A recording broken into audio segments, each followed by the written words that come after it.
Longe, hein. La 36e édition approche.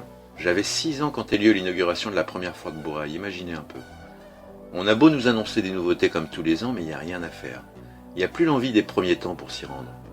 Entre la dangerosité de la route, le racket du parking sur le champ de foire et les longues files d'attente pour accéder au site, c'est vrai que si c'est un petit pas à faire pour un Nouméen, il reste quand même qu'il faut se taper les 170 bornes qui nous séparent du champ de foire. Pourtant c'est sympa la Ford Bourail, sorte de vivier de la diversité où les couleurs et les traditions sont au cœur de l'événement. On y passe vraiment un bon moment. Niveau affaires par contre c'est moyen, il arrive même parfois qu'on trouve plus cher sur les stands de la foire qu'en rayon à Nouméa.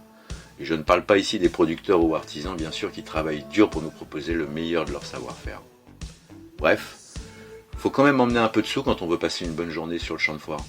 Bah oui, parce que si c'est pour refuser le cadeau de mimine et les petits souvenirs pour les gosses sans oublier l'indispensable restauration du midi qui coûte la peau du cul, et on ne passe pas une si bonne journée que ça, c'est moi qui vous le dis. Et encore, là, je vous aurais remarqué, je vous ai pas encore fait allusion aux interminables queues qu'il faut faire pour gagner sa barquette de frites le midi.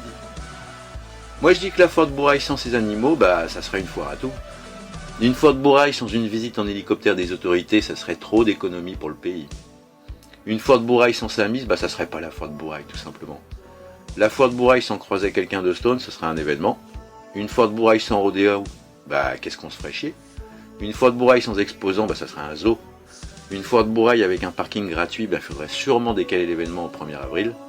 Une Ford Bourail sans passer par la roche percée, bah là franchement je vous le dis, ça se fait pas. Une Ford Bourail sans le coin du cuir, ça rendrait trop heureux les concurrents.